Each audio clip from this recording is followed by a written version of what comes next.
जय हिंद। और अभी हम भंडरिया प्रखंड मुख्यालय के सुदूरवर्ती ग्राम चेमो सनिया के नाम से आप जान गए होंगे कि हम कहाँ जा रहे हैं और क्यों जा रहे हैं। आज वीर शहीद नीलांबर पीताम्बर के वंशज देवनाथ सिंह जी का कुछ दिन पूर्व में देहांत हो गया था। उन्हीं की श्रद्धांजलि और पान पगड़ी दसों के प्रोग्राम में आज हम चेमो सनिया जा रहे हैं और शहीद के वंशज को हम नमन करेंगे, श्रद्धा सुमन अर्पित करेंगे और शहीद के वंशजों से मिलकर उनको ढांढस बनाएंगे। 1857 के विद्रोह में वीर शहीद नीलांबर पीताम्बर दोनों भाइयों को फांसी पर चढ़ा दिया गया था अंग्रेजी शासक के द्वारा। तो आज उन्हीं के जन्मस्थल जन्मभूमि चेमो सनिया जा रहे हैं और आप लोगों को दिखाने का प्रयास करेंगे कि शहीद के वंशज कैसे रहते हैं, कैसे अपना जीवन यापन करते हैं, सरकारी सुविधा क्या मिली हुई है, क्या नहीं मिली हुई है, सरकार उनके प्रति क्या दिखा रही है, क्या कर रही है। चेमो सनिया पहुँच चुके हैं और कुछ ही दूरी पर हमारा जो नीलांबर पीताम्बर वीर योद्धा थे इस्लामों के धरती के, उनके जो वंशज थे देवनाथ सिंह करवार, उनके घर हम लोग पहुंच गए। और देखिए उनके घर पहुंचने से पहले देखिए रास्ता जो है मुश्किल से 2 फीट की रास्ता है और वहाँ हम लोग अभी घर में पहुँचेंगे। तो ये है हमारे आदिवासियों के साथ जो चला गया है, हमारे महापुरुषों के साथ जो चला गया है, ये सच्चाई है।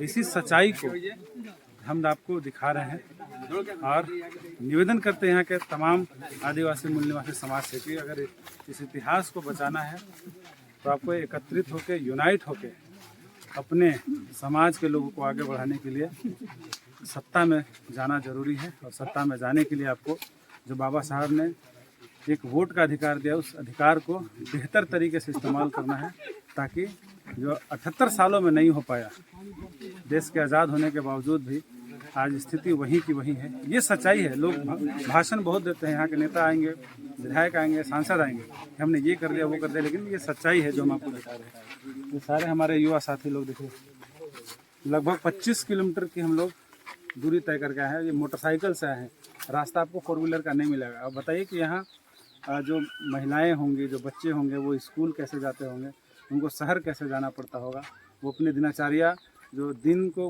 गुजारने के लिए जो अन्न है वो कहाँ से लाते होंगे, जो सामान है और जो हॉस्पिटल है खासकर यहाँ जो कैसे जो बीमार अगर पड़ते होंगे तो वो कैसे अपने आप को उस स्वास्थ्य केंद्र तक पहुँचाते होंगे। क्योंकि हम 25 किलोमीटर की दूरी से तय करके आ रहे हैं, एक भी स्वास्थ्य केंद्र मुझे कहीं नहीं दिखा। स्कूल 2 दिखे हैं, अब वो 2 स्कूल में कितने लोग पढ़ते हैं और पढ़ाई की व्यवस्था क्या है वो भी हम लोग देख चुके हैं। चलिए सर, लाखों करोड़ रुपए नीलांबर पीताम्बर विश्वविद्यालय से कमाया जा रहा है, लेकिन आज भी उनके वंशजों को सरकारी सुविधा, न कोई लाभ, न सड़क, न रोजगार। इसको आप कैसे ठीक करेंगे? आज़ाद समाज पार्टी क्या करेगी इनको लिए? देखिए ये तो एक तो दुर्भाग्य की बात है कि आपने कहा कि 78 साल हो गए देश की आज़ादी के बावजूद, और नीलांबर पीताम्बर एक ऐसे वीर योद्धा जो इस धरती को बचा के रखा, जिस धरती को बचाने के लिए अंग्रेजों के साथ लड़ाई लड़ा, 1857 की क्रांति में काफ़ी महत्वपूर्ण भूमिका योगदान दिया उसमें।